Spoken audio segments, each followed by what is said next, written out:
Zariah Cole's quiet bookstore life takes a dramatic turn when Hollywood's golden boy Liam Carter stumbles in from a storm, soaked, desperate, and hiding a dangerous secret.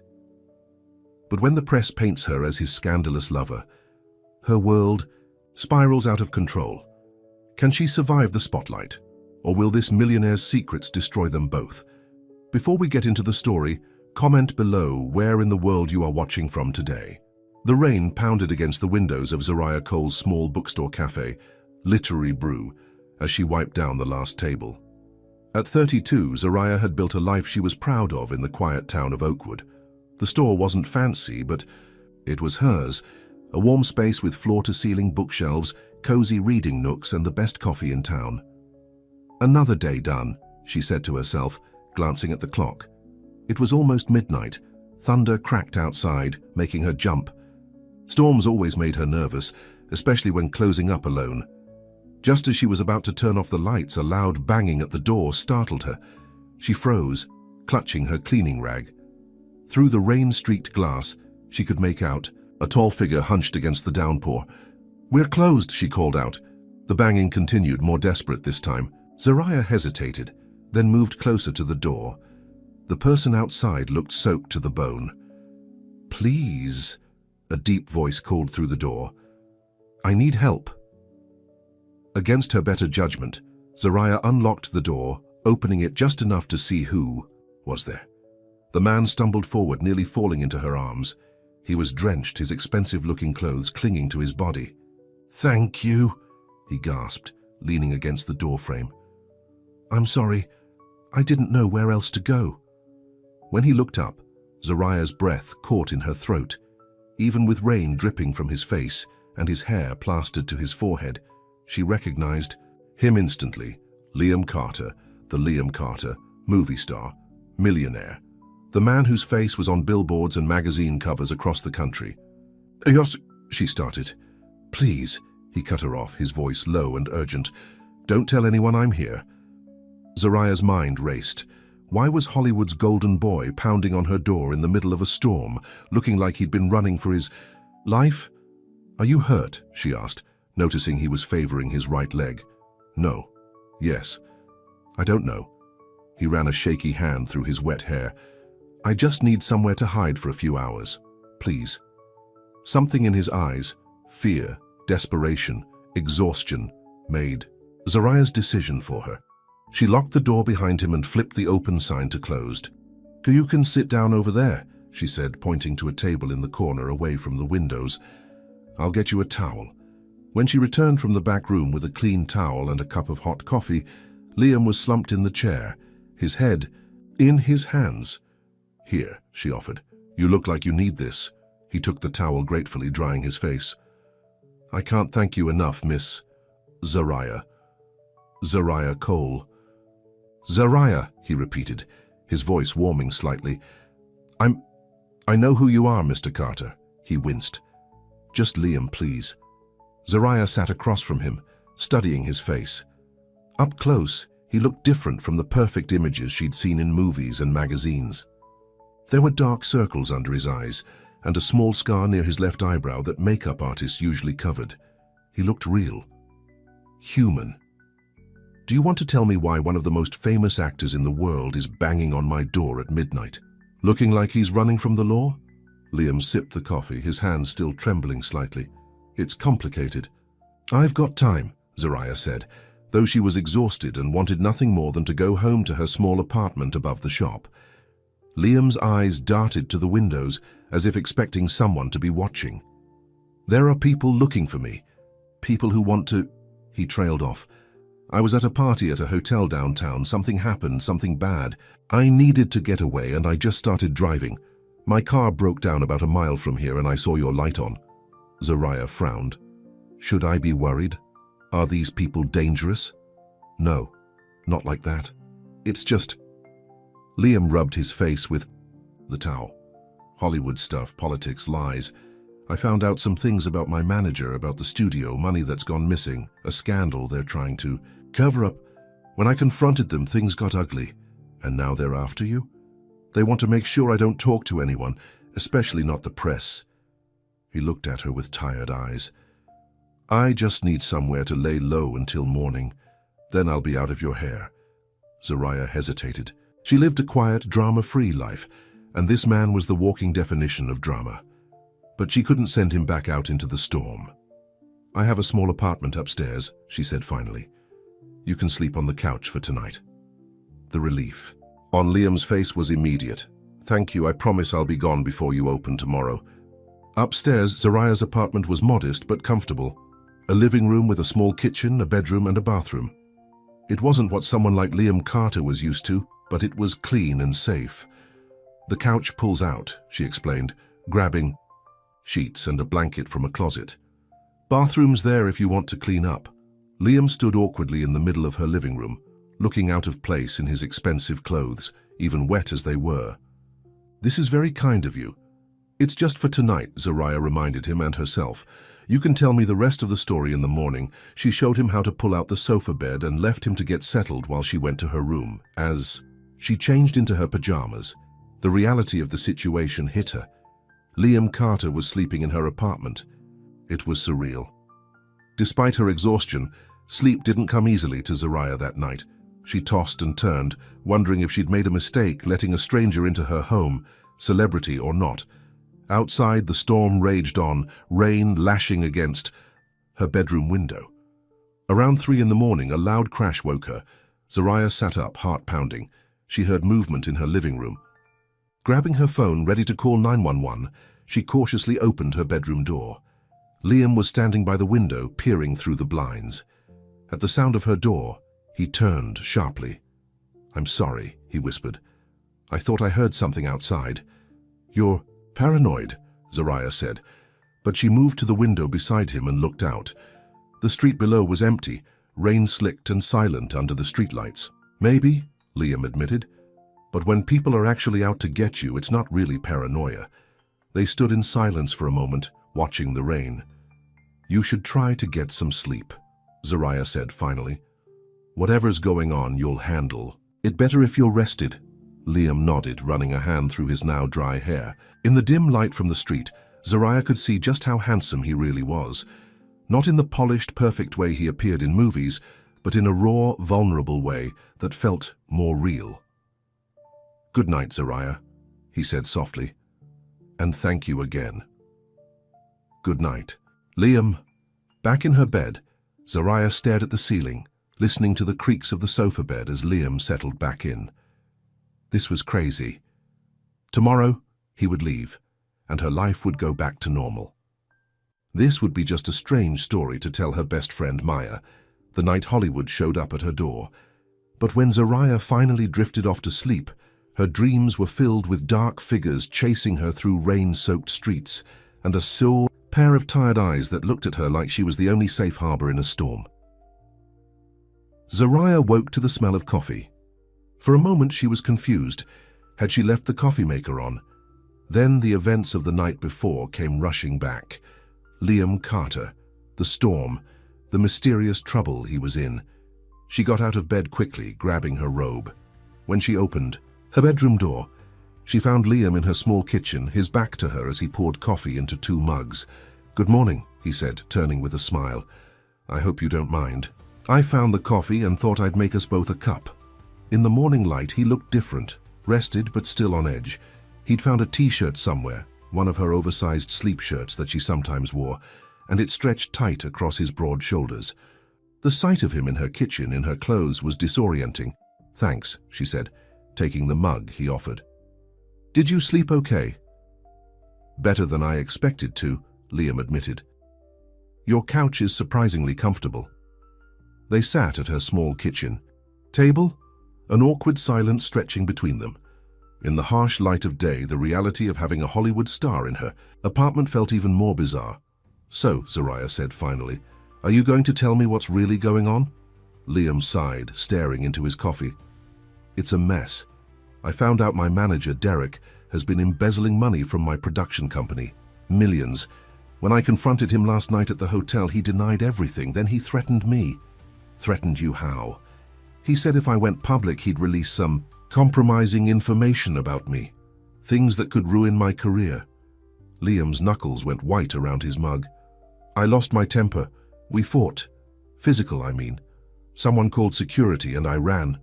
I couldn't face a scandal, not with my new movie. About to release, Zariah frowned. So you're hiding from your manager and hotel security?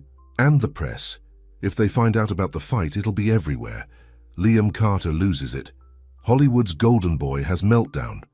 He shook his head. Derek knows how to spin things. He'll make me look unstable. What are you going to do? I need to talk to my lawyer. Figure out how to handle the embezzlement situation without it turning into a public spectacle. He looked up at her, his blue eyes intense. I should go. I've already involved you too much. Before Zariah could respond, her phone buzzed on the counter. She picked it up to see a news alert. Her stomach dropped as she read the headline. Liam? I think you might be too late. She turned the phone to show him. The headline read, Breaking. Liam Carter assaults manager. Flees hotel with unknown woman. Beneath it was a blurry security camera image of Liam running through the hotel lobby, and beside it, a clearer photo of Zariah locking up her bookstore from earlier that week. Liam's face went pale. How did they... I didn't leave with anyone. They... Must have tracked you somehow, Zariah said, her voice shaking as she scrolled through the article. It says witnesses saw you entering a small business in Oakwood late last night. She looked up, meeting his eyes. My bookstore. I'm so sorry, Liam said, his voice thick with regret. I never meant to drag you into this. Zariah was about to respond when a loud knocking came from downstairs, at the front door of her shop. She froze. Are you expecting someone? Liam asked. Quietly, Zariah shook her head. The shop doesn't open for another 2 hours. They both moved to the window. Below, on the street in front of Literary Brew, were 3 news vans. Reporters with cameras stood at the door, knocking repeatedly. They go.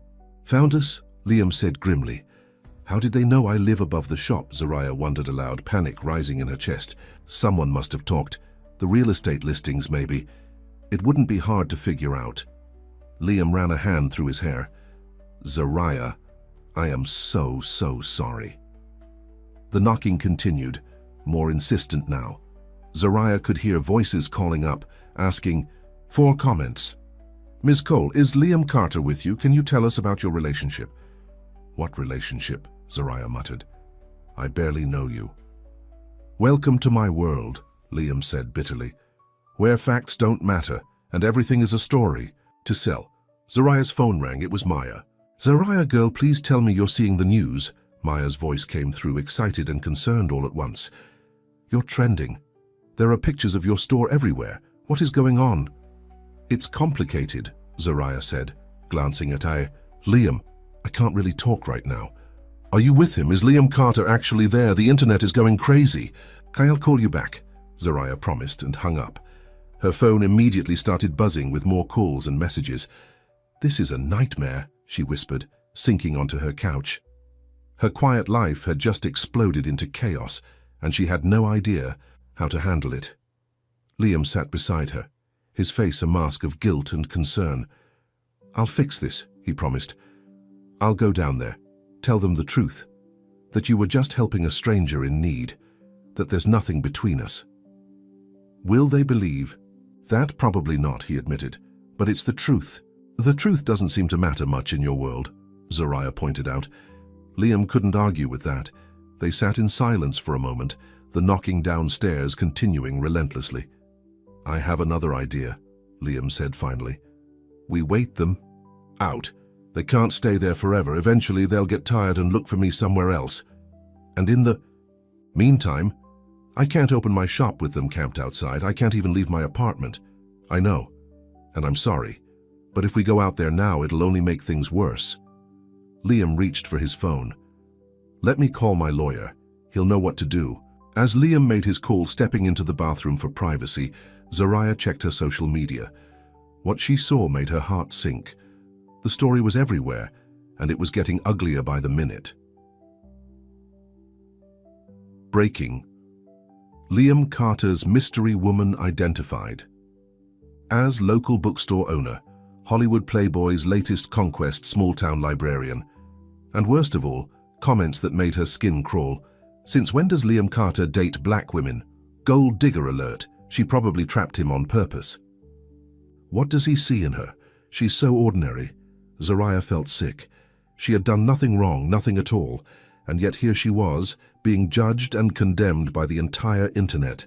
When Liam returned from his call, she showed him the posts. "This is what your world does," she said quietly. "It destroys people. Normal people like me who just want to live their lives." Liam's face hardened as he read the comments. This isn't right. None of this is right. He looked at her, determination in his eyes. "My lawyer's sending a car, a private exit through the back alley. He's got a safe house where we can stay until this blows over." "We?" Zariah raised an eyebrow. "I'm not going anywhere with you. This is your mess, not mine." Zariah, "Look at what they're saying. They've connected you to me now. If you stay here alone, it'll only get worse." Liam gestured to the window, where they could see more people gathering. "Those reporters aren't going away, and neither are the trolls online. So what? I'm just supposed to abandon my life, my business, because you showed up at my door?" "Just for a few days," Liam pleaded, "until my lawyer can get an injunction against these stories, until we can figure out how to clear your name." Zariah wanted to argue, but the noise from outside was growing louder.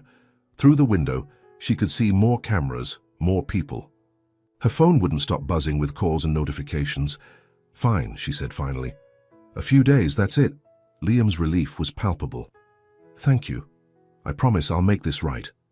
As they packed small bags and waited for Liam's lawyer to arrange their escape, Zariah couldn't shake the feeling that her life had just veered wildly off course. One act of kindness, one stormy night, and everything had changed. She had no idea that this was only the beginning, that the simple act of letting a drenched movie star into her shop would lead to scandals, secrets, betrayals, and feelings she never expected to have. Outside, the reporters waited, hungry for a story. Inside, Zariah and Liam prepared to flee, bound together by circumstances neither of them could have predicted. And somewhere in Hollywood, a man named Derek was watching it all unfold, a cruel smile on his face as he plotted his next move against the star who had threatened to expose him, and the innocent woman who now stood in the crossfire. The game had only just begun. The black SUV with tinted windows pulled up to the back alley behind Literary Brew. Zariah peeked through her kitchen window, heart racing, as she watched a tall man in a suit step out and look around cautiously. "That's Julian, my lawyer," Liam said, zipping up his duffel bag. "We can trust him." Zariah nodded, though trust was in short supply right now. She had packed only the essentials: clothes for a few days, toiletries, her laptop, and medication. The reality of what was happening still hadn't fully sunk in. Yesterday she'd been a normal bookstore owner. Today she was fleeing her own home like a fugitive. "Ready?" Liam asked, his voice gentle.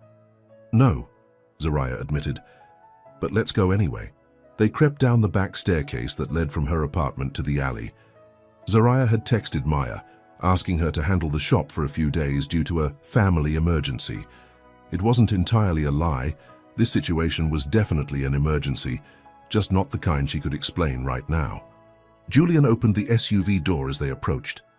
"Quickly," he urged, glancing toward the street where reporters were still camped out front. Once inside, Zariah felt a momentary sense of relief as the doors locked and the vehicle pulled away. That relief was short-lived when she checked her phone. "They're saying, 'I'm your secret girlfriend,'" she told Liam, scrolling through Twitter with growing horror. "According to this, we've been dating for months." Liam leaned over to look at her screen, his shoulder pressing against hers. "None of that is true," he said firmly. "We'll set the record straight." "Will we?" Zariah challenged. "Because it seems like in your world, the lie travels a lot faster than the truth." Julian cleared his throat from the front seat. "We're heading to a property outside the city. It's secluded, secure, and most importantly, not connected to Liam in any public records." "How long will we have to stay there?" Zariah asked. "Just until we can get a handle on this situation," Julian assured her. "A few days at most." The drive took nearly 2 hours, heading deeper into the countryside. Eventually, they turned onto a private road that wound through dense trees before opening up to reveal a modern lakeside house. All glass and wood.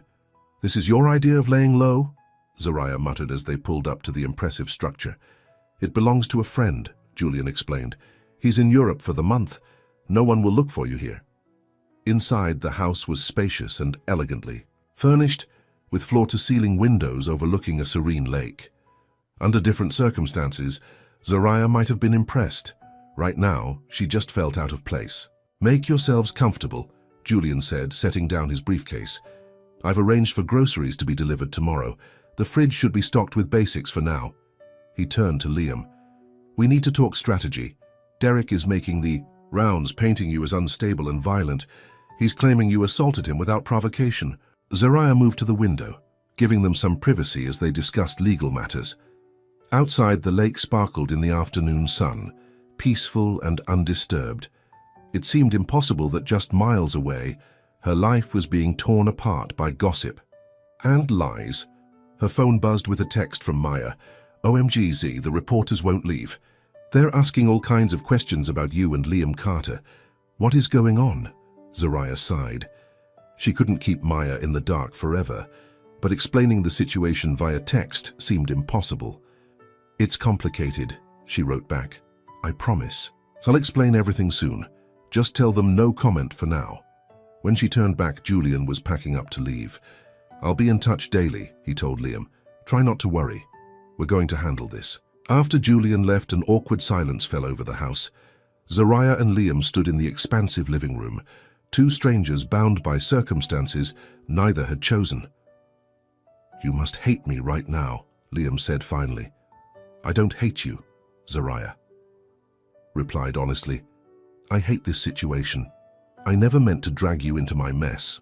Liam ran a hand through his hair, a gesture she was starting to recognize as a stress response.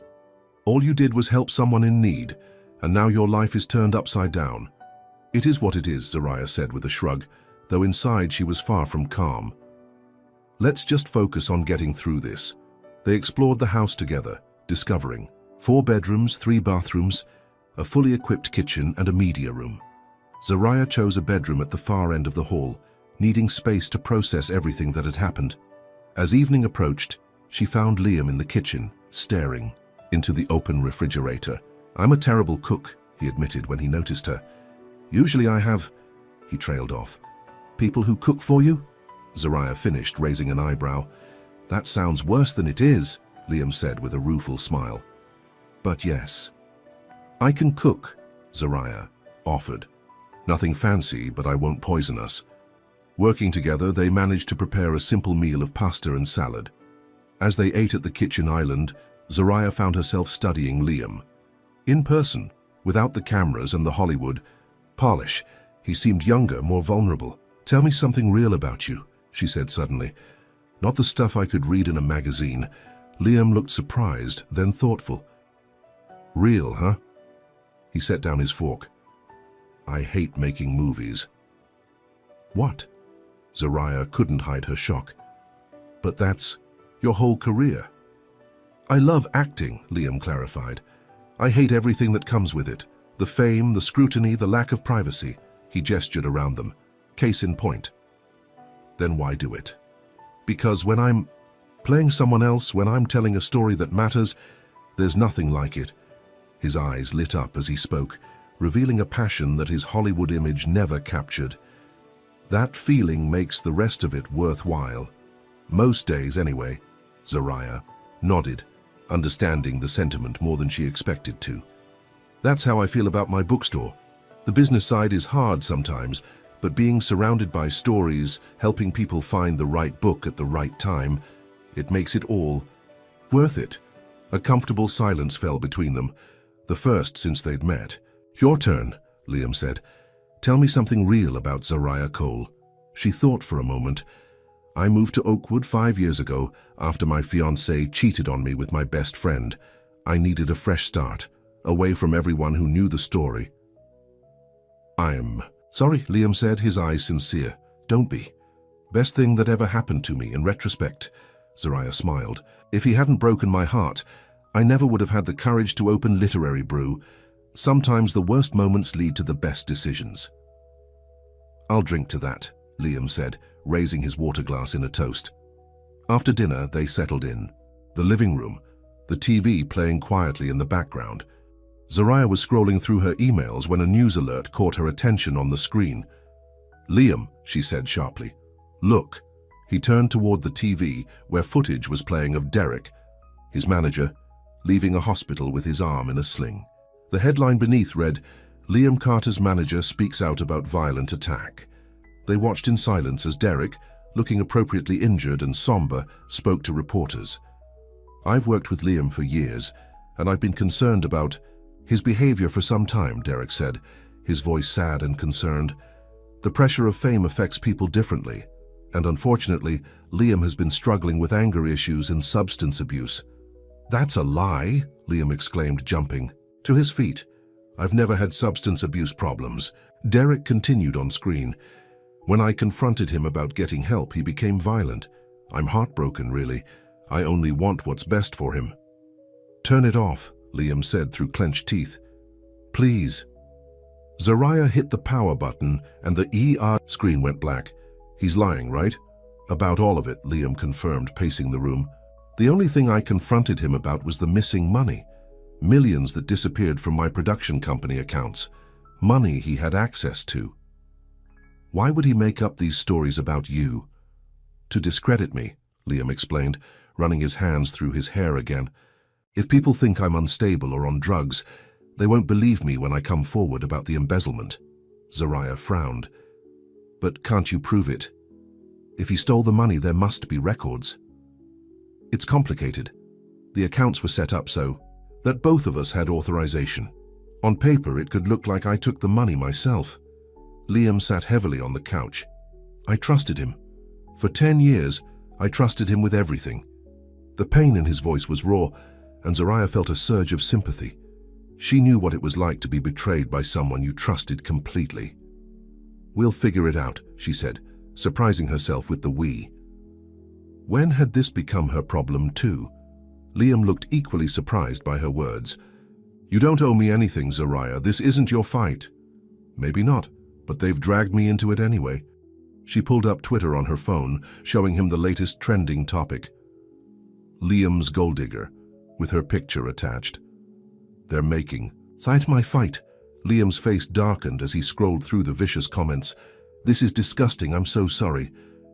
"It's not your fault," Zariah said, though part of her wanted to blame him. "But I'm not going to just hide and let them destroy my reputation. What do you want to do?"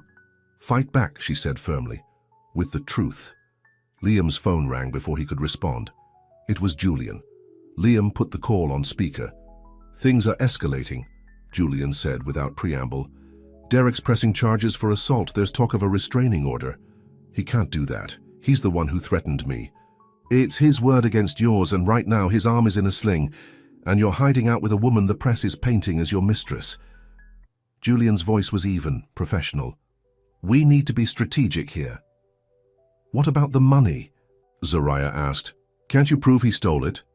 "We're working on that," Julian assured her. "But financial investigations take time.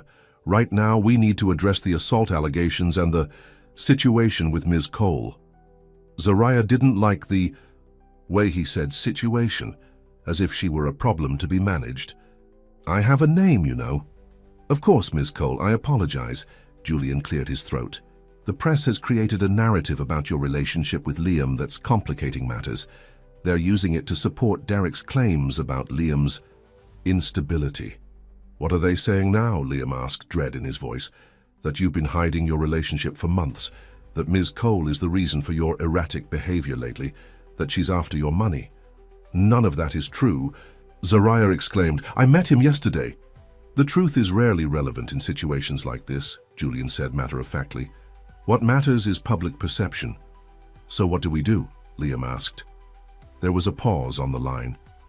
"I think we need to consider a public statement, a joint appearance, perhaps to set the record straight about your relationship. You want us to go public?" Zariah couldn't believe what she was hearing. Wouldn't that just make things worse?" "Not necessarily," Julian said. "If we control the narrative, present a united front, it could help neutralize some of the more salacious gossip." "And what exactly would this narrative be?" Zariah asked suspiciously. Another pause. We could position you as friends. Say that Ms. Cole has been providing emotional support during a difficult time. It's sympathetic, dignified. But still not the truth, Zariah pointed out. The full truth is complicated and involves allegations of financial crimes that we're not ready to make public, Julian explained patiently. This would be a strategic half-truth to buy us time. Liam looked at Zariah, his expression conflicted. What do you think? She sighed. I think I need some air. She stood up, heading for the patio doors that led to the lakeside. Outside, the tea. Night was cool and quiet. Stars reflected on the still water of the lake, a stark contrast to the chaos of her life right now. Zariah took deep breaths, trying to center herself.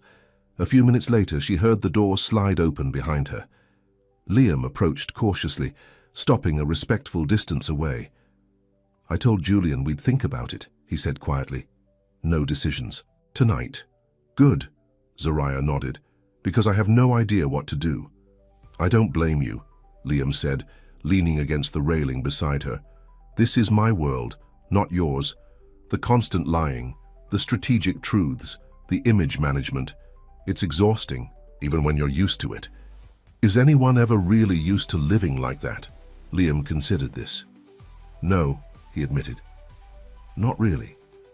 They stood in silence for a while, watching the stars. Why did you help me? Liam asked suddenly. That night at your shop. You could have called the police or just told me to leave. Why didn't you? Zariah thought about it. You were in trouble, you needed help, she shrugged. It's what decent people do. Not everyone would have done what you did, Liam said softly. Then you've been spending time with the wrong people, Zariah replied. Liam laughed, a genuine sound that transformed his face. You might be right about that. When they went back inside, they checked the news again. The story had evolved, with new sources claiming Zariah was a longtime fan who had been stalking Liam before somehow manipulating her way into his life. This is insane, Zariah muttered, staring at a candid photo of herself that someone had dug up from her college days. How did they even find this? Welcome to life under the microscope, Liam said grimly. Nothing is private anymore. Her phone buzzed with a text from Maya. Z, I'm worried about you. People are saying crazy things. Please call me. Followed by another. Also, there's a man here offering me $10,000 for info about you and Liam. WTF is going on? Zariah showed the messages to Liam. It's getting worse. They're trying to bribe my friends now. We need to tell her something. Liam agreed. Someone you trust should know the truth. Zariah nodded and dialed Maya's number. When her friend answered, the relief in her voice was palpable. Zariah, thank God. Are you okay? Where are you? Is Liam Carter really with you? Maya, listen, Zariah said calmly. I'm fine, I'm safe. And yes, Liam is here, but it's not what people are saying. She explained the situation as briefly as she could. Liam seeking shelter during the storm, the misunderstanding, the false stories in the press. Maya listened in shocked silence. So you're not dating him, and you're not after his money? Maya asked when Zariah finished. No, I barely know him. That's actually kind of disappointing, Maya admitted with a laugh. The rich and famous part, not the lying press part. Despite everything, Zariah smiled. Trust me, fame isn't all it's cracked up to be. So what do you need from me? Maya asked, her voice turning serious. Just hold down the fort at the shop. Tell people no comment if they ask about me. And please, don't believe what you read. I've got your back, Maya promised. Be careful. After hanging up, Zariah felt slightly better knowing at least one person knew the truth. But as she prepared for bed in her unfamiliar room, the reality of her situation weighed heavily on her. Her life had been turned upside down overnight, and there was no clear path back to normal. The next morning, Zariah woke to the smell of coffee again. This time she was less surprised to find Liam in the kitchen, though the sight of him in sweatpants and a t-shirt, hair tousled from sleep, was still jarring. I made breakfast, he announced, gesturing to plates of slightly burnt toast and scrambled eggs. Or attempted to, anyway. It's the thought that counts, Zariah said, pouring herself coffee. She'd slept poorly, plagued by dreams of cameras, and faceless reporters chasing her. They ate in comfortable silence until Liam's phone rang. It was Julian again, this time with unexpected news. "Someone's come forward," the lawyer said. "A woman named Vanessa Mitchell. She's claiming she was at the hotel that night and saw everything. Says Derek was the aggressor, not you." Liam's face lit up. "That's great news. Who is she?" "A hotel employee. She was working the bar at the event." There was hesitation in Julian's voice. "But Derek's team is already trying to discredit her. They're suggesting she's lying for attention or money. Is she willing to make a statement?" "Yes, but we need to move quickly. The narrative is shifting hourly." As they discussed legal strategies, Zariah checked her own phone. What she saw made her stomach drop. "Liam," she interrupted, her voice tight, "you need to see this."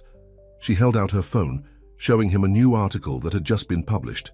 The headline read, "Exclusive, the truth about Liam Carter's mystery woman. Former fiancé speaks out." Below was a photo of Zariah with her ex Marcus from years ago, and beneath that a quote, "She's always been obsessed with celebrities.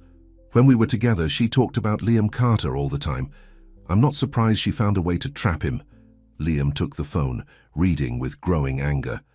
"This is complete garbage. They're just making things up now." "That's my ex," Zariah said numbly. "Marcus, the one who cheated on me." She felt sick. "They found him. They're paying him to lie about me." Julian, still on speaker, sighed heavily. "This complicates things." "Complicates things," Zariah echoed, her voice rising. "They're destroying my life, my reputation. For what? Entertainment. I understand you're upset, Ms. Cole." "You don't understand anything," Zariah cut him off. "This isn't just some PR problem for me. This is my life, my business. My friends are being harassed. My ex is selling lies about me to the highest bidder, and everyone thinks I'm some gold-digging stalker." The room fell silent. Liam looked stricken, and even Julian seemed at a loss for words. "I'm sorry," Zariah said finally, more quietly. "I know this isn't your fault, either of you. "No, you're right," Liam said firmly. "This isn't fair to you, and we've been handling it all wrong." He turned to the phone. "Julian, no more hiding. No more strategic half-truths. We're going to tell the real story. All of it." "Liam, I strongly advise against—" "I don't care," Liam interrupted. "Set up an interview, someone reputable. We'll tell them everything. About Derek, about the embezzlement, about how Zariah is an innocent bystander in all this."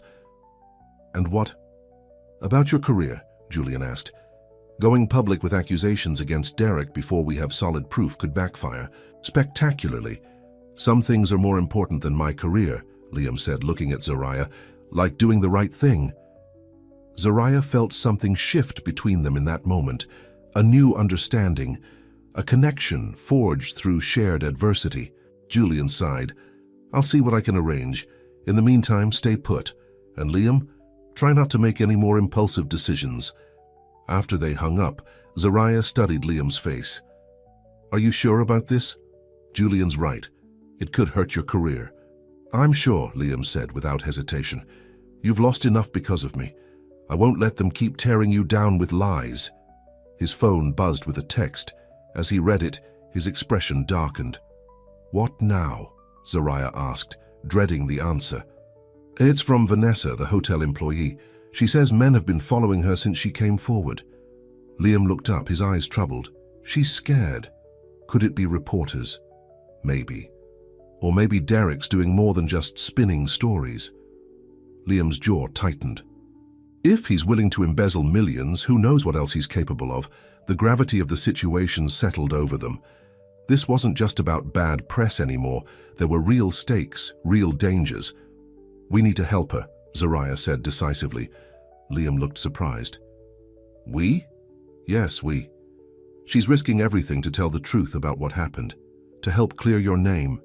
We can't just leave her to face the consequences alone." A slow smile spread across Liam's face. "Zariah Cole, you are not what I expected." "What did you expect?" "I don't know. But not someone who would stand and fight when she could walk away." Zariah shrugged. "I've never been good at walking away from the right thing to do, even when it's hard." She gestured to the article about her ex. "And now they've made it personal. Nobody gets to lie about me and get away with it." Their eyes met, and something unspoken passed between them. Solidarity, determination, and maybe something more.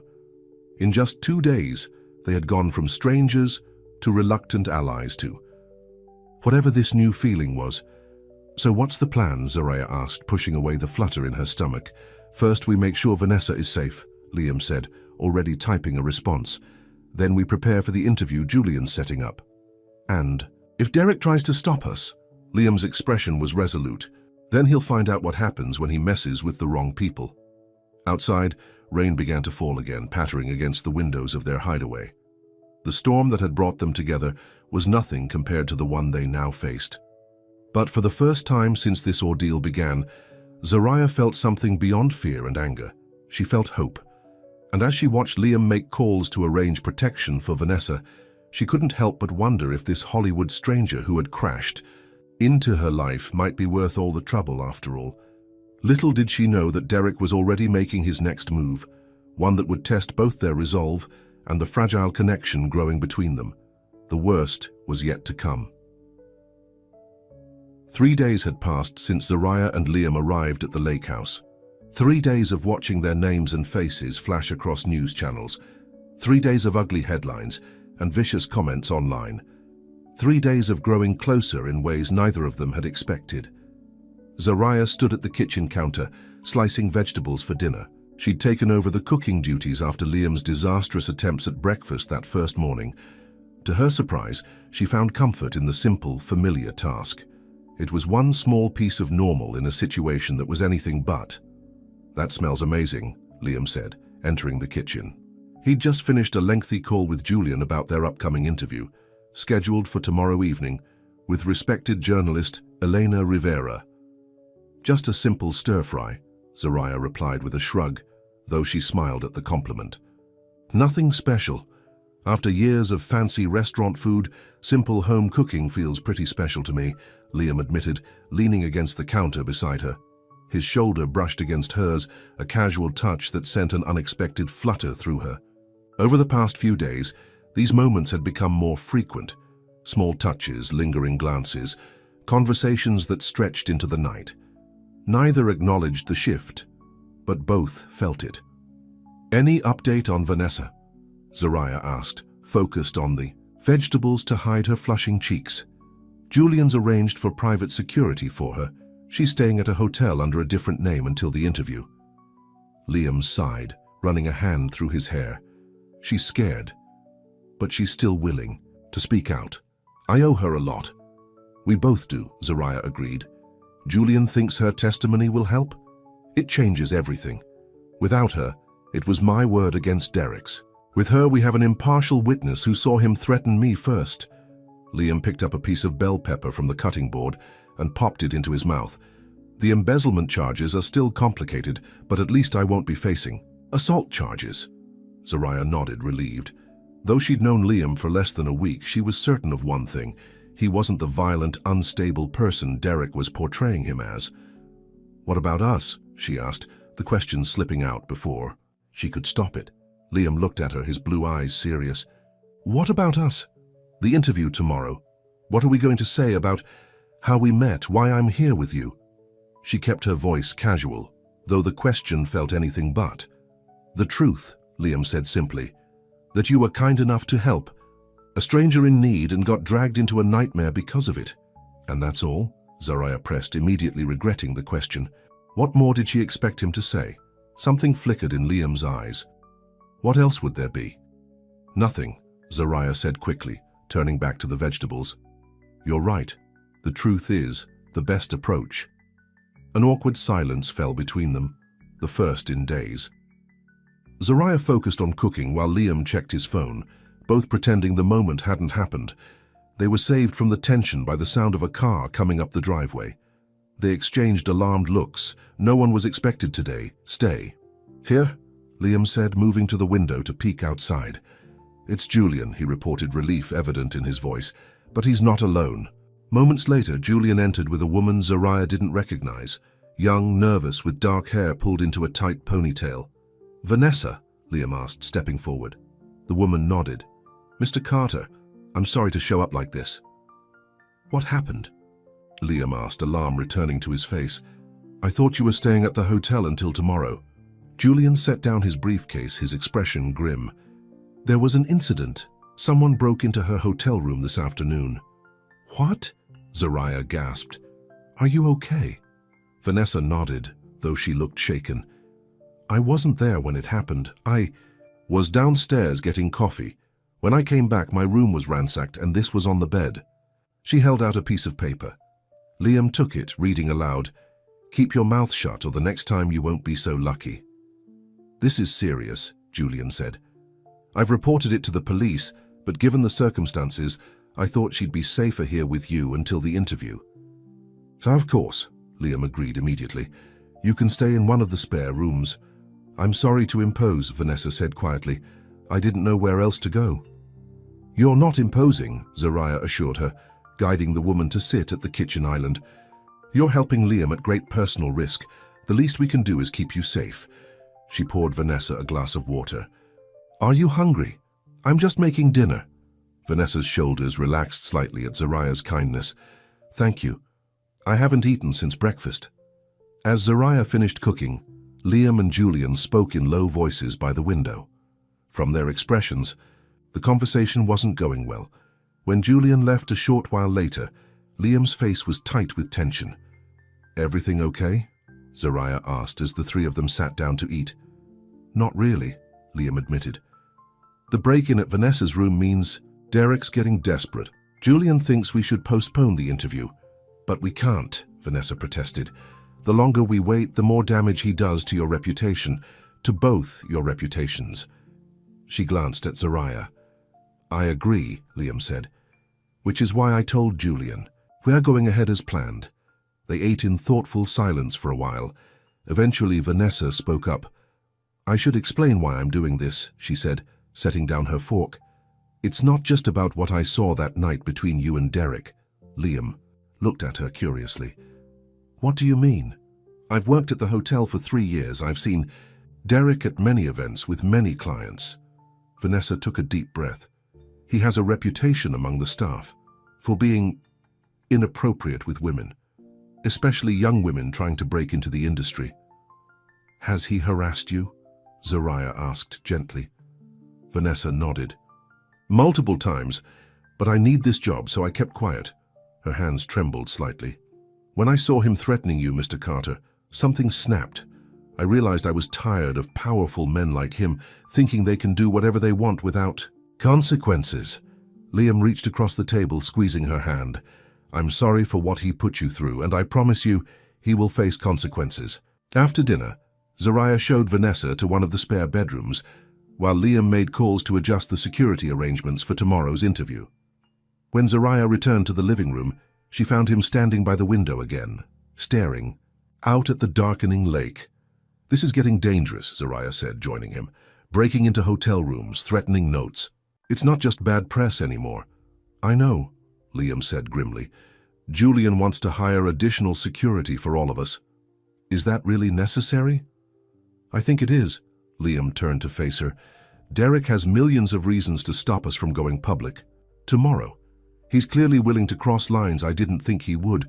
Zariah wrapped her arms around herself, suddenly cold despite the warm evening. "When I let you into my shop that night, I never imagined it would lead to this." "Do you regret it?" Liam asked, his voice soft. "Helping me?" Zariah considered the question honestly. Her life had been turned upside down. Her reputation was in tatters. She was hiding in a lake house with security concerns. By any logical measure, she should regret opening that door. "No," she said finally. "I don't regret it." Something shifted in Liam's expression. Relief, gratitude, and something warmer. He moved closer, close enough that she could feel the heat from his body. "Zariah," he began, his voice low. "These past few days," the sound of a phone ringing cut him off. Zariah stepped back, the moment broken as Liam answered the call. "It's my sister," he said, checking the screen. "I should take this. She's been worried." Zariah nodded, slipping away to her room, her heart beating too fast. What had he been about to say, and why was she so disappointed at the interruption? The night passed restlessly for all of them. Zariah tossed and turned, thinking about the interview tomorrow, about the threat to Vanessa, about the moment with Liam that almost was. When she finally drifted off, her dreams were troubled. She woke to the sound of voices, hushed, urgent. Grabbing her robe, she followed the sound to the kitchen, where Liam and Vanessa were huddled over a laptop. "What's going on?" Zariah asked. Stifling a yawn, they both looked up, startled. Liam's face was pale with anger. "Derek's made his next move," he said, turning the laptop so Zariah could see.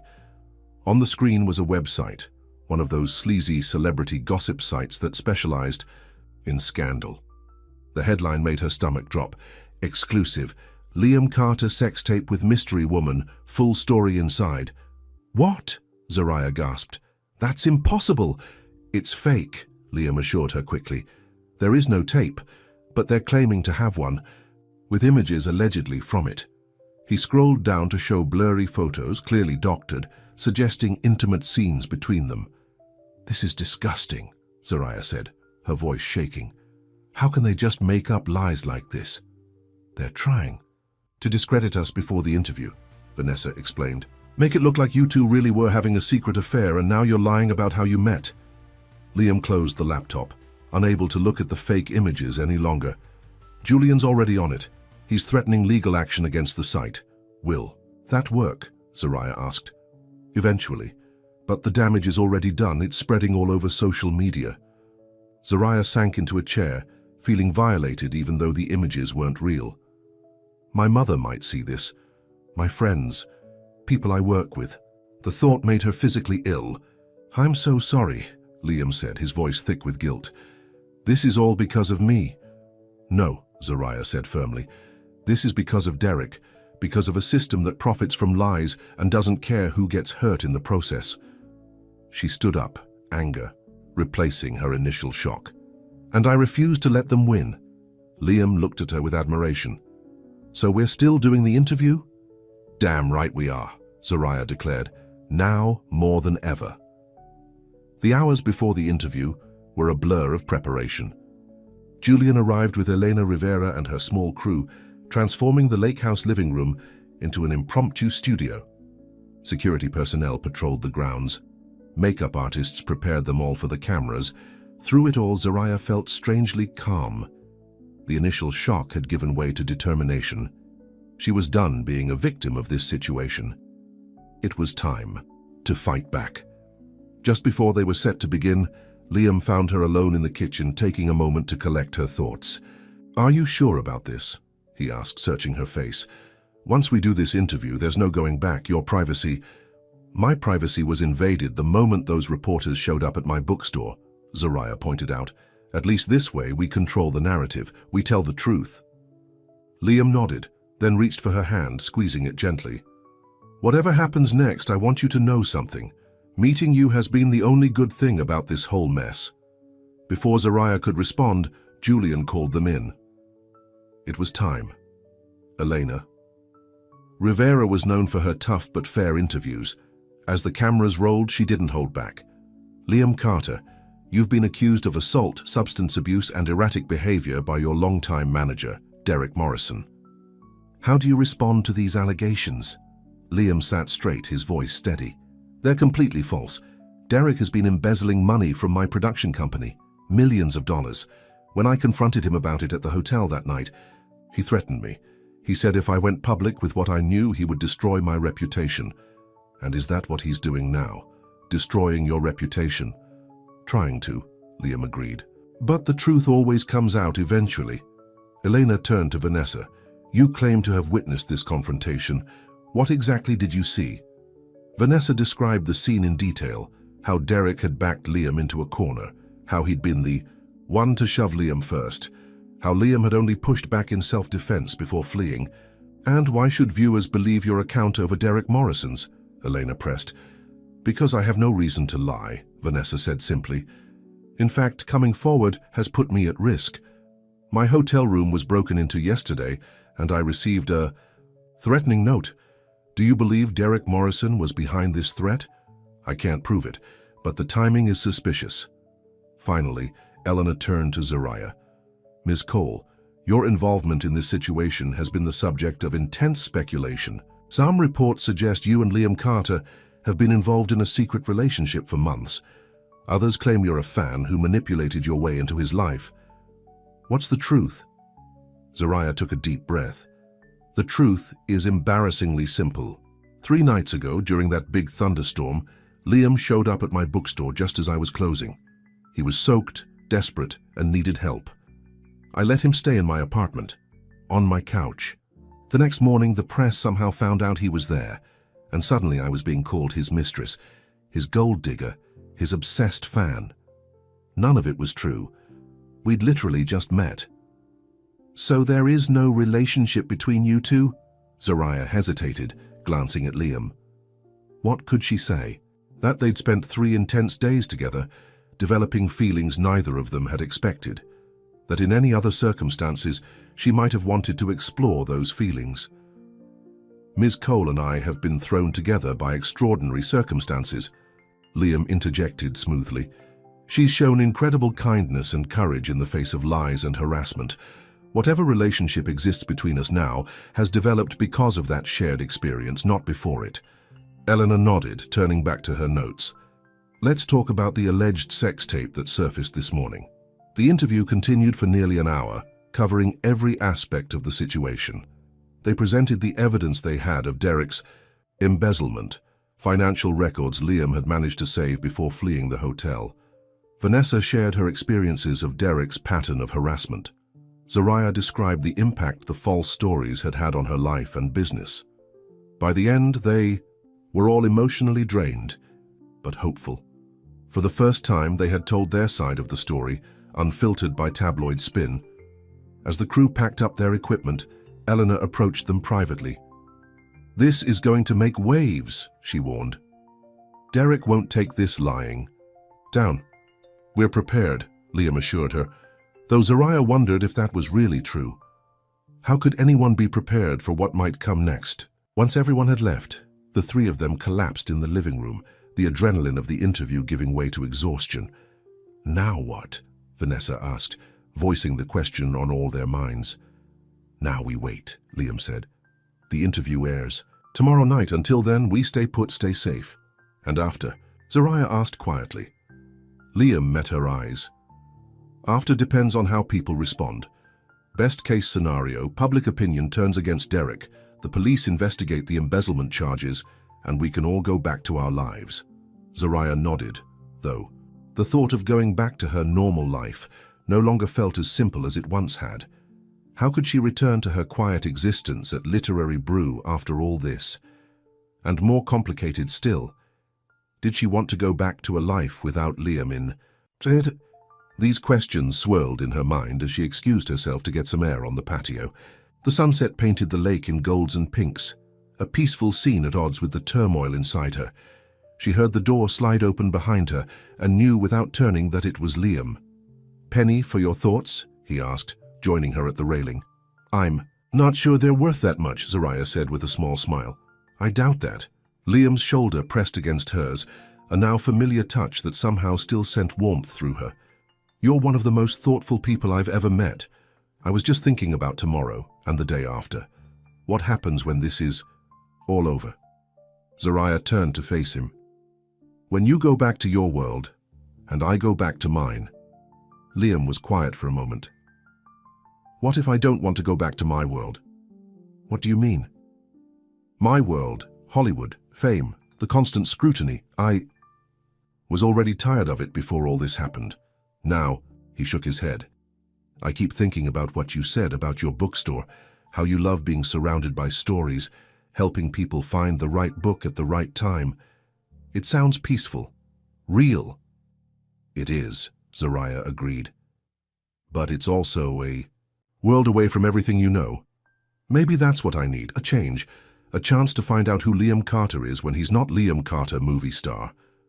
His eyes held hers. And maybe I need someone who sees the real me, not the image on a movie poster. Zariah's heart quickened. Liam! A loud crash from inside the house interrupted them. They rushed back in to find Vanessa standing in the kitchen, a broken glass at her feet and her phone in her hand, her face pale with shock. "What happened?" Liam asked, hurrying to her side. "It's Derek," Vanessa said, her voice trembling. "He just sent this to my personal email." She held out her phone. On the screen was a message, short but chilling. "I warned you, check the news." Liam grabbed the remote, turning on the TV. Breaking news banners flashed across the screen. The headline made them all freeze. "Breaking. Fire. At Oakwood Bookstore Literary Brew. Arson suspected." Footage showed Zariah's beloved shop engulfed in flames, firefighters battling the blaze as onlookers watched in horror. "No," Zariah whispered, her knees buckling. Liam caught her, guiding her to the couch. "No, no, no." The reporter on screen continued. "Sources say the fire appears to have been deliberately set. The bookstore's owner, Zariah Cole, has been in the news recently due to her alleged connection to actor Liam Carter. Police are investigating whether the fire may be connected to this high-profile situation." Zariah couldn't breathe. Her shop, her dream, her livelihood, her home was burning. All those books, all those stories, all her hard work going up in smoke. "I have to go back," she said, standing suddenly. I have to... "Zariah," Liam said gently, taking her hands. "It's not safe. If Derek did this..." "I don't care," she cried, tears streaming down her face. "That's my life he's destroying, my home." Her phone rang, Maya. Zariah answered with shaking hands. "Z, are you watching the news? Your shop." "I know," Zariah said, fighting to keep her voice steady. "Are you there? Is anyone hurt?" "No injuries," Maya assured her. "I closed up early today for my doctor's appointment, thank God. But Zariah, it's bad. Really bad." "How bad?" Maya hesitated. "The main shop area is mostly gone. The firefighters are trying to save. The structure, but the books, the furniture..." Zariah closed her eyes, fresh tears spilling down her cheeks. Years of work, her entire savings, everything she'd built, gone in an instant. "The police want to talk to you," Maya continued. "They found evidence that someone broke in through the back door before the fire started." "Tell them I'll call," Zariah managed. I need a minute." After hanging up, she sat in stunned silence, Liam's arm around her shoulders. Vanessa, watching with horror and guilt. "This is because of us," Vanessa said quietly. "Because of the interview tomorrow." "No," Liam said firmly. "This is because of Derek, only Derek." He turned to Zariah, his face anguished. "I am so sorry, I never thought he would go this far." Zariah barely heard him. Her mind was racing through memories of her shop, the day she signed the lease, the grand opening, all the customers she'd helped, the children's reading circles on Saturday mornings, the cozy corners where people lost themselves in books. All gone now. "I need to be alone," she said abruptly, standing up. Neither Liam nor Vanessa tried to stop her as she walked to her room and closed the door. Inside, she curled up on the bed, finally allowing the sobs to come freely. She cried for her lost shop, for her shattered privacy, for the normal life that seemed increasingly out of reach. Hours passed, night fell. Occasionally she heard soft knocks at her door, Liam checking on her, but she couldn't bring herself to answer.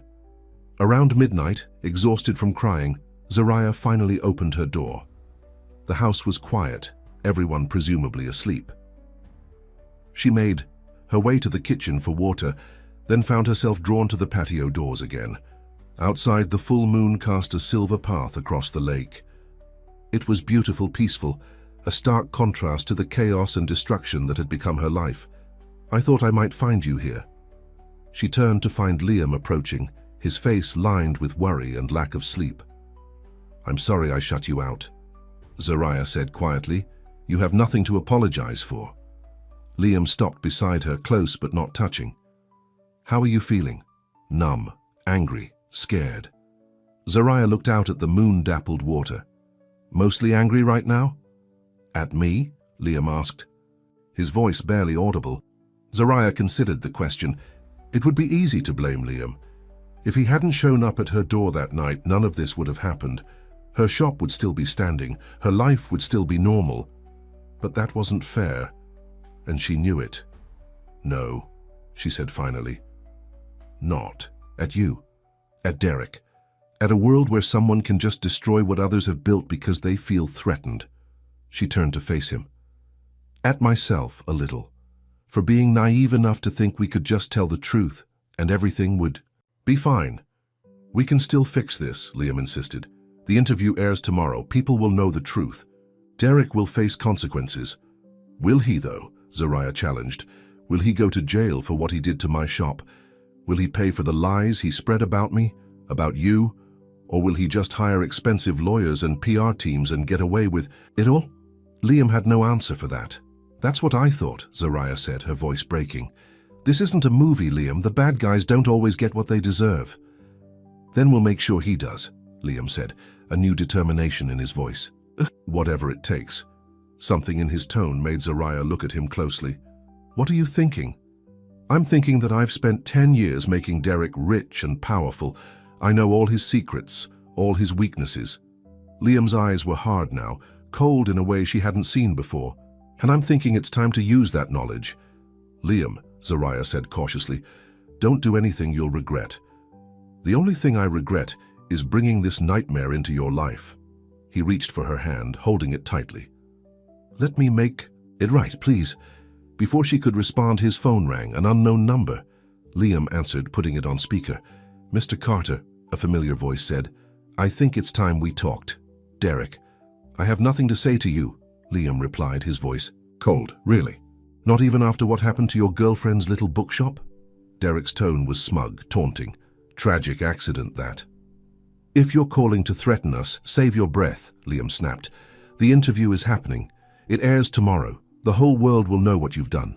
Oh, I'm not calling to threaten you, Derek chuckled. I'm calling to negotiate. Negotiate what? A deal. Cancel the interview, sign a statement saying you lied about the embezzlement claims due to stress and substance issues, and I'll make sure Ms. Cole gets a very generous insurance settlement for her shop, enough to rebuild it twice over. Zariah's grip on Liam's hand tightened. The offer was tempting, a chance to recover what she'd lost, to rebuild her dream. All it would cost was the truth. And if we refuse, Liam asked, though they both knew the answer, then what happened to her shop will be just the beginning, Derek said simply. You have until 9 a.m. to decide. I'll be waiting for your call. The line went dead, leaving them in silence. We're not taking his deal, Zariah said immediately, surprising even herself with the firmness in her voice.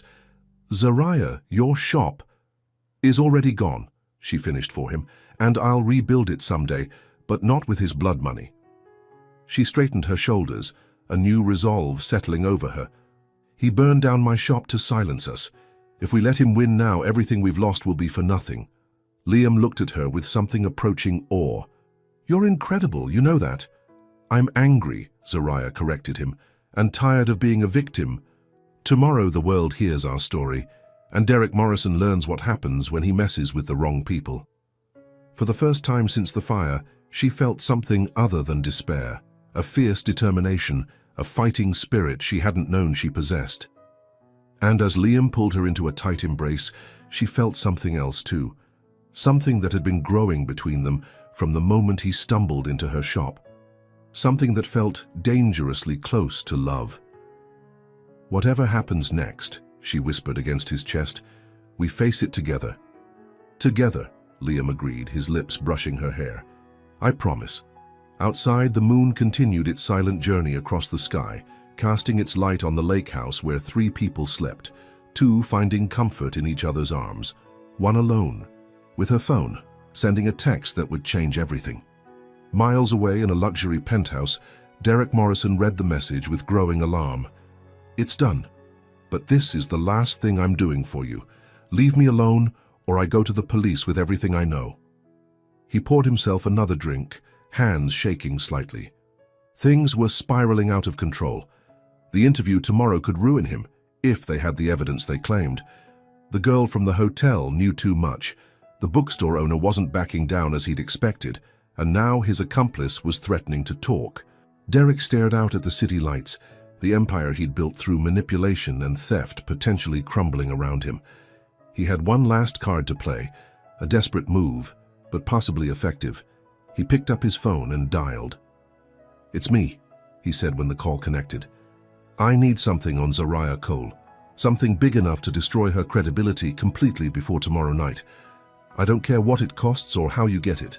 Just get it done."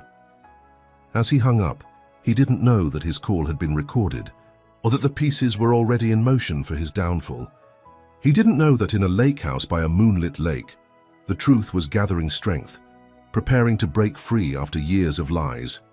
And he certainly didn't know that the woman he'd dismissed as a nobody, a simple bookstore owner from a small town, would be the one to finally bring him down. Morning would come soon enough, and with it a reckoning long overdue. The morning of the interview broadcast dawned clear and bright, sunlight dancing across the lake in stark contrast to the tension inside the house. Zariah stood at the kitchen, window, coffee in hand, watching a pair of ducks glide across the water.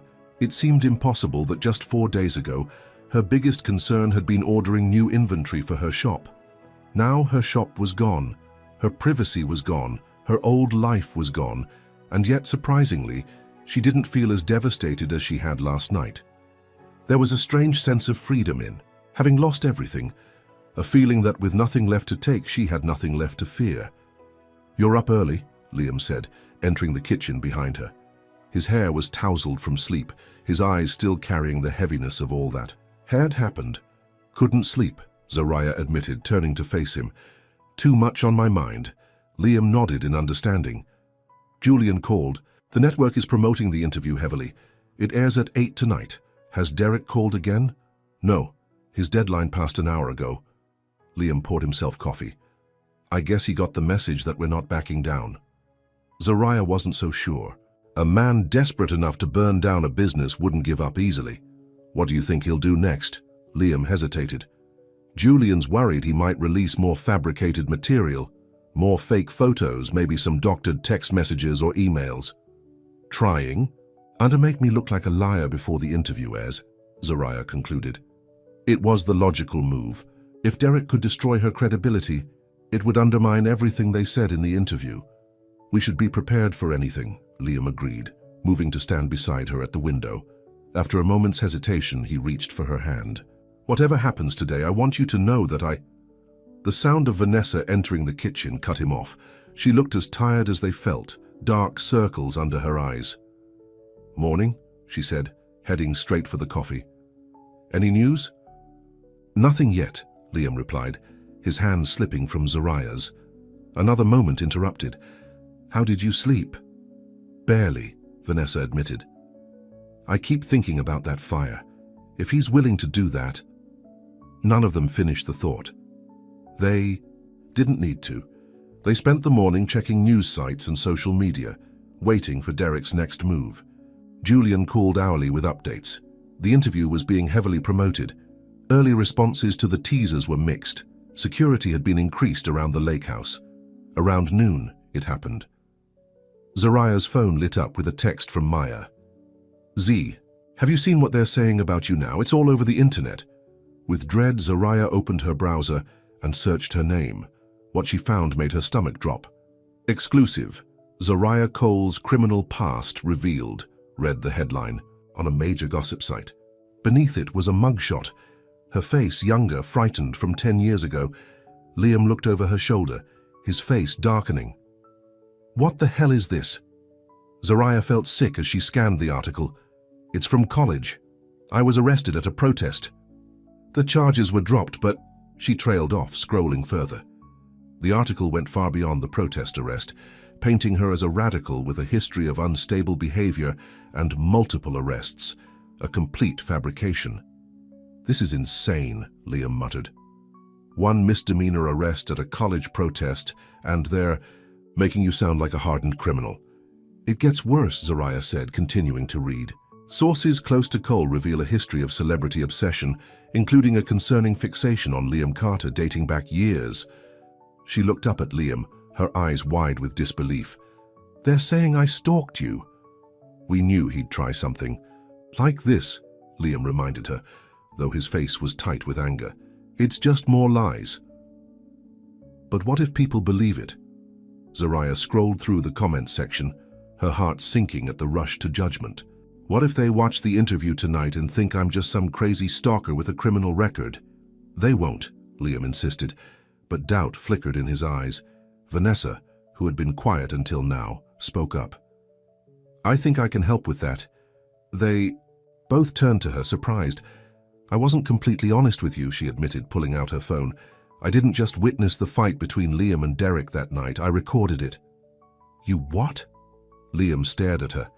After Derek harassed me the last time, I started recording all my interactions with him, for my own protection. When I saw him cornering you, I instinctively hit record on my phone. She held it out to them. It's all here. Everything he said, about embezzling the money, his threats to ruin you if you talked. Liam took the phone, pressing play with shaking fingers. The video was slightly muffled but clear enough. Derek's face, twisted with anger, his voice menacing as he threatened. Liam, if you breathe one word about the money, I'll destroy you. I've done it before. Why didn't you tell us you had this? Liam asked, stunned. I was afraid, Vanessa admitted. Derek has powerful friends. I thought my testimony would be enough. But after seeing what he did to Zariah's shop, after these new lies, she straightened her shoulders. I'm not afraid anymore. Zariah hugged her impulsively. You're braver than you know. Liam immediately called Julian, the excitement clear in his voice as he explained the new evidence.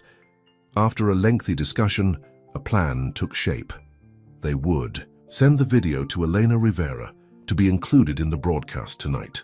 With irrefutable proof of Derek's threats, his credibility would crumble. For the first time in days, hope surged through Zariah.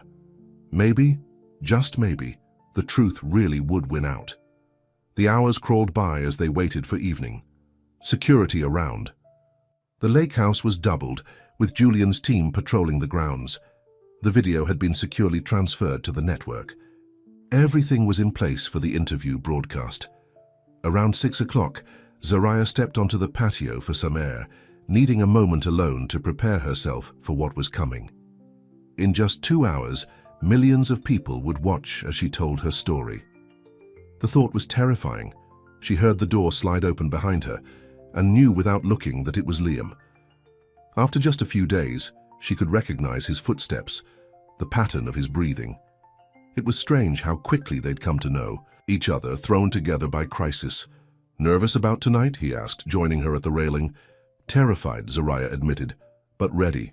You're the strongest person I've ever met, Liam said, his voice soft with admiration. Most people would have broken down completely after what you've been through. I'm not that strong, Zariah replied with a small smile. I've just had an excellent distraction. She glanced at him, warmth spreading through her at the way he was looking at her. Is that what I am? A distraction? There was a teasing note in his voice, but something serious underneath. You know you're more than that, Zariah said quietly. Liam turned to face her fully. What am I then?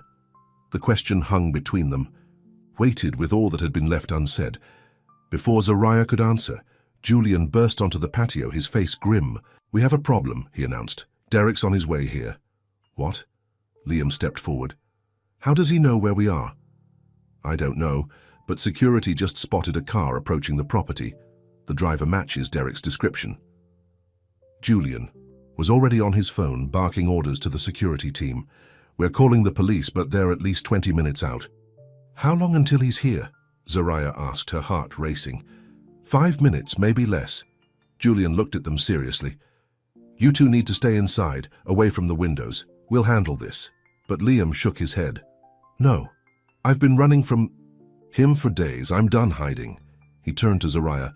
But you should go inside. This could get ugly. I'm staying with you, Zariah said firmly. She'd reached her limit of being a victim, of letting others fight her battles. Whatever happens, we face it together. Remember? Liam's eyes softened. Together, he agreed. They moved to the front of the house, where they could see the long driveway. Vanessa joined them, her face pale but determined. Security personnel took positions around the property, tense and alert. Minutes later, a black luxury car came into view, crunching over the gravel as it approached the house. It stopped about 30 feet away, the engine idling for a moment before. The driver's door opened. Derek Morrison stepped out, looking every inch the successful Hollywood power player in his tailored suit and designer sunglasses. But there was something wild in his movements, a desperation that hadn't been there before. "Liam," he called out, his voice carrying across the yard. "We need to talk." Liam moved forward, ignoring Julian's attempt to hold him back. "There's nothing to talk about, Derek. It's over." Derek laughed, a harsh sound without humor. "Over? It's far from over." He took off his sunglasses, revealing bloodshot eyes. He looked like he hadn't slept in days. "Do you have any idea what you've done? The network is running promos for your interview every 15 minutes. My phone hasn't stopped ringing. Clients are dropping me, left and right." "You did this to yourself," Liam replied steadily. "When you stole from me, when you threatened me, when you burned down Zariah's shop." "I had no choice," Derek shouted, his cool facade cracking. "You were going to ruin everything I've built by exposing your theft." Liam shook his head in disbelief. "You could have just given the money back, Derek. We could have worked something out." Derek's laugh was bitter. "It's not that simple. The money's gone, investments that went bad, debts that couldn't wait." His eyes darted around, looking increasingly unstable. "I need more time. Call off the interview tonight. That's all I'm asking." "It's too late for that," Liam said. "We have the video, Derek, of you threatening me at the hotel. Vanessa recorded everything." The color drained from Derek's face. For a moment he seemed frozen in shock. Then, with frightening suddenness, he reached into his jacket and pulled out a gun. Security reacted immediately, drawing their own weapons. Liam pushed Zariah behind him, but she refused to hide, moving to stand beside him instead. "Put the gun down, Derek," Liam said, his voice remarkably calm despite the tremor Zariah could feel in his arm. "This isn't going to solve anything, isn't it?" Derek's hand was shaking, the gun wavering as he pointed it vaguely in their direction. "If you're not around to do that interview, if your little bookshop girlfriend isn't there to play the innocent victim, maybe I still have a chance." "The interview is already recorded," Zariah spoke up, surprising herself with the steadiness of her voice. "Killing us won't stop it from airing." Derek's eyes fixed on her, wild and unfocused. "Then maybe I just want the satisfaction." Everything happened in a blur after that. Derek raised the gun higher, aiming directly at them. Security shouted warnings. Liam moved to shield Zariah. And Vanessa, quiet, frightened Vanessa, stepped forward. Her phone held out in front of her like a shield. "I'm recording this too, Derek," she called out, her voice shaking but determined. "Just like I recorded you at the hotel. Just like I recorded you admitting you paid someone to set the fire at the bookstore." Derek's attention snapped to her, momentary confusion crossing his face. "What are you talking about? You didn't check your texts," Vanessa said, still holding her phone steady. "The ones you sent last night about the fire. I have those too." It was a bluff, a desperate one, but Zariah saw the moment Derek believed it. Panic flooded his features, his gun hand dropping slightly as he instinctively reached for his phone with his free hand. That moment of distraction was all the security team needed. They rushed forward, tackling Derek to the ground. The gun went flying, skittering across the gravel harmlessly. In seconds it was over. Derek was subdued, his hands secured behind his back. In the distance, police sirens wailed, growing louder as they approached the property. Zariah felt her knees go weak with relief. Liam's arm went around her waist, supporting her. Vanessa stood, frozen, still holding her phone, a look of disbelief on her face at what she'd just done. "You okay?" Liam asked Zariah softly. She nodded, unable to speak past the lump in her throat. They were safe. It was over. The next hours passed in a blur of police statements, phone calls, and shock. Derek was arrested for multiple charges, attempted assault, criminal threats, and with the evidence from Vanessa's recording, they had enough to investigate the embezzlement and the arson as well. As evening fell, they gathered in the lake house.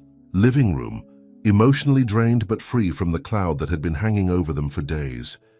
The interview was set to air in 30 minutes. "What happens now?" Zariah asked, curled up on the couch beside Liam. "Now we watch," he replied. "And tomorrow we start rebuilding." The word caught her attention. "Rebuilding?" "Your shop," Liam clarified. "If you'll let me help." "I know it won't be the same, but..." "Why would you do that?" Zariah interrupted. "You don't owe me anything, Liam. If anything, I owed you for taking you in that night." "This isn't about owing," Liam said quietly. "It's about wanting to be part of your future, if you'll have me." The simple statement hung in the air between them, loaded with meaning. Before Zariah could respond, Julian entered the room. "It's starting," he announced, turning up the volume on the TV. The interview began with Elena Rivera's serious face filling the screen as she introduced the explosive story of betrayal, embezzlement, and a chance meeting that changed everything. As Zariah watched herself on screen, calm, articulate, determined, she barely recognized the scared woman who had hidden in her room after learning about the fire. In just a few days, she had transformed. Hardened, yes, but also strengthened. She was no longer just the quiet bookstore owner from Oakwood. She was a woman who had faced down lies, threats, and destruction, and had refused to be silenced. When the interview ended, Julian's phone immediately began ringing. The reaction was overwhelming. Social media exploding with support, news outlets clamoring for follow-up interviews, messages from Liam's Hollywood colleagues expressing shock and sympathy. "They believe us," Vanessa said, wonder in her voice. As she scrolled through Twitter, "People are on our side." For Zariah, the validation was sweet but secondary. What mattered more was the quiet sense of closure, the knowledge that the truth had finally been heard. As Julian and Vanessa stepped outside to take calls, Zariah found herself alone with Liam for the first time since Derek's arrest. "You still haven't answered my question," he reminded her softly. "About the future, about us." Zariah took a deep breath. "Liam, what we've been through together, it's not normal. It's crisis, trauma, extreme circumstances. How do we know what's real and what's just survival bonding? Is that what you think this is?" Liam asked, hurt flickering in his eyes. "Just a reaction to trauma?" "I don't know," Zariah admitted, honestly. "A week ago, you were just a face on a movie poster to me, and now? Now you're the man who held me while I cried over my shop. The man who was willing to risk his career to protect me from lies. The man who looks at me like I'm something precious." Zariah's voice caught. "But your world and mine are so different. When this all dies down, you'll go back to Hollywood, to movies and fame, and I'll be rebuilding my little bookstore in Oakwood." "What if I told you I was thinking of taking a break from Hollywood?" Liam countered. "A long break, maybe even a permanent one." Zariah stared at him in surprise. "What would you do instead?" "I don't know yet," Liam admitted with a small smile. "But I've been thinking about what you said about your bookstore, helping people find the right book at the right time. It made me realize I've lost touch with why I started acting in the first place. It wasn't for fame or money. It was about telling stories that matter." He reached for her hand, entwining their fingers. "Maybe I need to reconnect with that. Maybe I need to spend time in a place where people see me, not my image. And maybe I need someone who reminds me of what's real." The sincerity in his eyes made Zariah's heart race. "Are you saying you want to stay in Oakwood? With me?" "I'm saying I want to find out if what's between us is real," Liam corrected gently. "Not in a hideaway during a crisis, but in normal life, day by day, if you're willing to give it a chance." Bamandi Tuanumang, Sarisha considered his words. Was she ready to let this man into her life? A man who just days ago was a stranger in her bed. A man who had brought chaos and danger, but also excitement and passion she'd never known before. "I think," she said, slowly, "that my normal life could use a little shaking up." Liam's smile was like the sun breaking through clouds. "Is that a yes?" Instead of answering, Zariah leaned forward and kissed him. Their first kiss, soft and tentative at first, then deepening with all the emotion of the days they'd spent together. When they pulled apart, both were breathless. "That," Zariah said, with a smile, "is a yes." 6 months later, the bell above the door of Literary Brew Chapter 2 jingled as Zariah finished arranging the new display of summer reading recommendations. The rebuilt shop was different from the original, larger, with more natural light and a bigger cafe section, but the heart of it remained the same.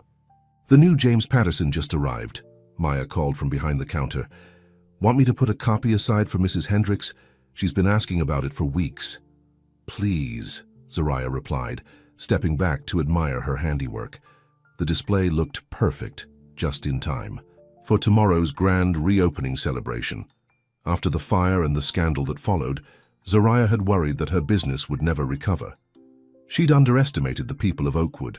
Once the truth about Derek's actions became public, the community had rallied around her.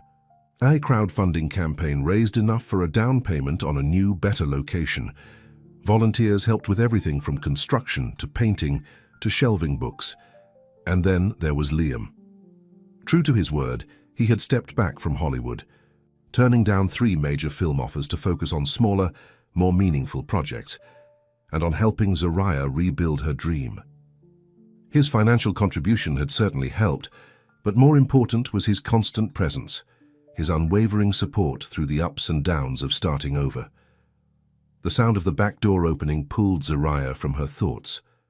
Liam entered, carrying 2 cups of coffee from the cafe next door. "Thought you could use this," he said, handing her a cup. "The place looks amazing, Z. You've done it." "We've done it," Zariah corrected him, accepting both the coffee and the quick kiss he offered.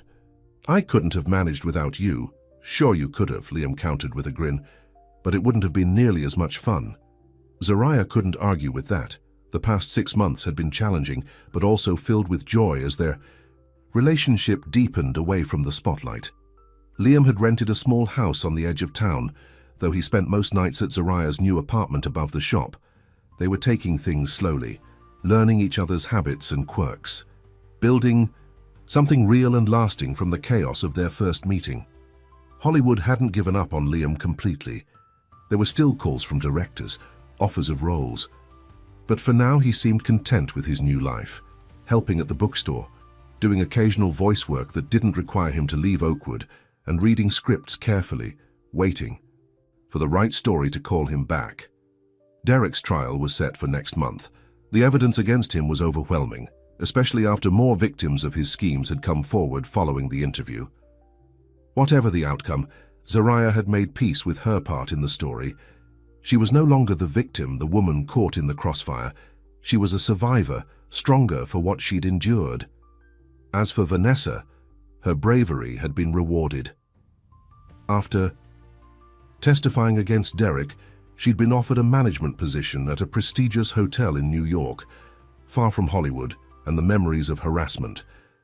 She and Zariah still talked weekly, their shared experience having forged a friendship that transcended distance.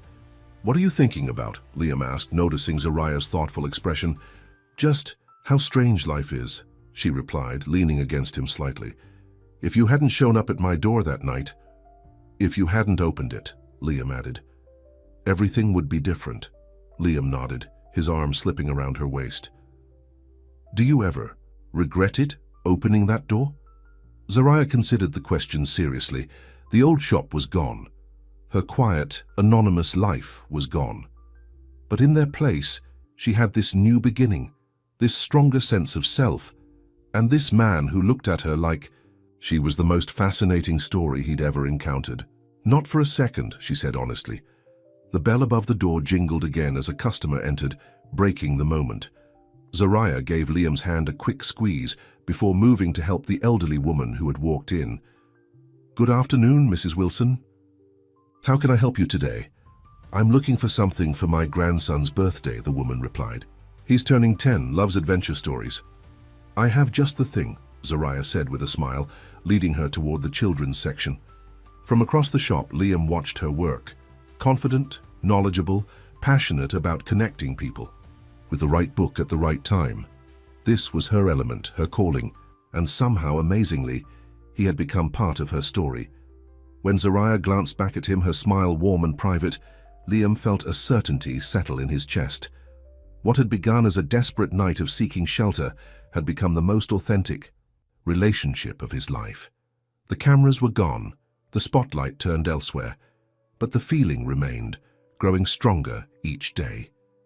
This wasn't Hollywood romance, dramatic, perfect, scripted. This was real life, sometimes messy, always unpredictable, infinitely more satisfying.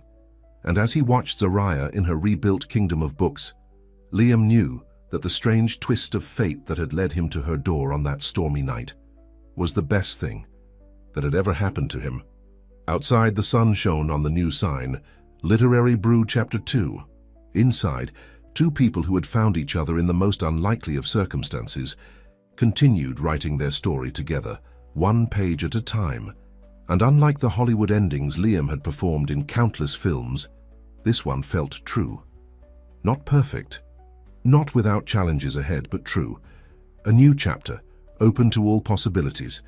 For a man who had spent his life pretending to be other people, and a woman who had spent hers surrounded by fictional worlds, their own real-life love story was turning out to be the most compelling tale of all.